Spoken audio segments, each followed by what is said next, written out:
Let's start with a question. You know that quiet, sinking feeling? The one that whispers, if I just wasn't here tomorrow, would anything really change? It's a heavy, heavy feeling, and it's at the absolute heart of what we're going to unpack today, finding our way out from under the weight of insignificance. So yeah, this explainer is all about that journey.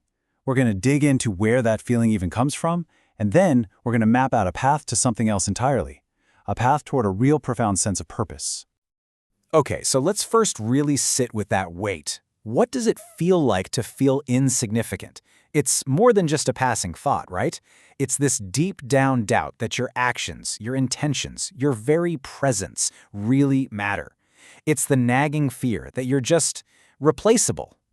To really get a handle on this, let's look at two very different stories. Two people who both ended up feeling lost in that exact same void of insignificance, but they took completely different paths to get there. So, let's meet William. He's wrestling with a system that's just too rigid, too structured.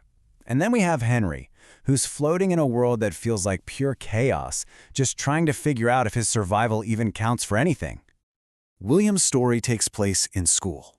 He'd finish his work early, eager to learn more, but his teacher would tell him he couldn't get ahead of the others. The system wasn't built for his excess meaning. His curiosity wasn't a gift, it was a disruption. And this right here, this is the realization that hit him like a ton of bricks. The system didn't care about his thoughts, his questions, his desire to learn. It would only notice an empty chair. He was just a body filling a slot, completely and utterly replaceable. Now let's switch over to Henry. His experience is totally different. He's adrift in this sea of just chaotic energy. And all he wants, all his longing for, is some kind of external sign, some praise that tells him his struggle, his survival was an achievement that mattered. But then, Henry has this incredible breakthrough moment. It starts with a simple thought. My emotions are so strong. And that leads him to the next logical step. So everyone else's must be too. And if that's true, then his actions must affect them. And their response affects someone else, and so on forever. All of a sudden, he wasn't insignificant at all. He realized his actions were being echoed by the entire universe. Okay, so we have William in his rigid system and Henry in his chaos, both feeling this crushing insignificance. So where does this doubt actually come from? Well, the material we're exploring today points to a specific energetic center within us. It's known as the solar plexus chakra. This is your core, your center of personal power and agency. It's what gives you the oomph to act decisively in the world. So, when this center is distorted or imbalanced, it creates that persistent nagging doubt that anything you do actually makes a difference. And this imbalance creates a really dangerous trap. We start to believe our significance is something we have to earn, that it's measured on this sliding scale of achievement. We start chasing external success, more money, more followers, more praise, thinking that if we just inflate our value enough, we'll finally feel like we matter. But it's a game you can never, ever win.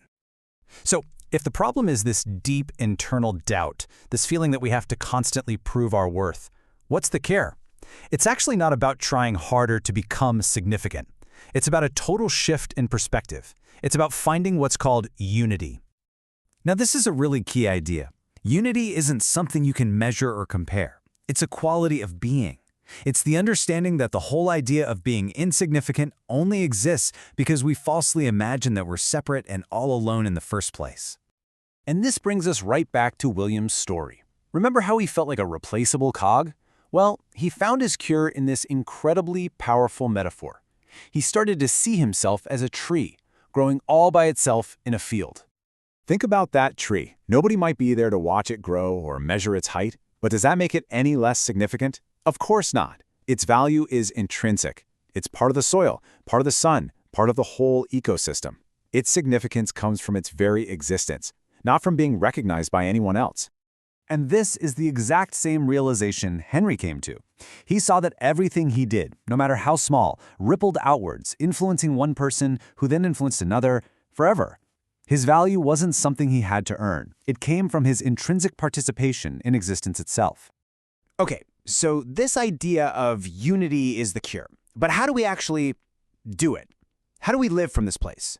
Well, it's not about reaching some final destination. It's about adopting a whole new orientation toward life. Here's the difference, and it's a big one. A destination is a finite point you reach. The race is over, you won the prize. An orientation, on the other hand, is a direction. It's like a compass, always pointing north. You never arrive at north, right? You just keep traveling that path, forever. Unity is an orientation. It's an infinite path. And when you make that shift, everything changes. Life stops being this constant striving for some external reward, and it becomes an act of authentic participation. You're not trying to earn your existence anymore, you're just living it, gifting your work and your being back to the world. This whole journey, from feeling insignificant to embracing unity, well, it leads to a final, and honestly, a very profound place. It's about becoming what's called the silent witness.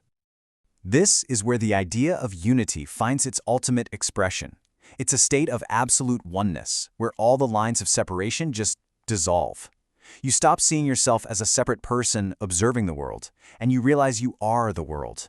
You are the luminous source of perception itself. The instruction, then, is simple, but it's deep. You just abide. You stop identifying with your small self, the one that's always measuring and comparing and worrying about its significance. You become the quiet, steady awareness that simply watches it all happen. And so, that's the final question I want to leave you with. What if this entire struggle to be seen, to be recognized, to be significant totally misses the point? What if your real task, your true purpose, was never to be seen at all, but simply to see?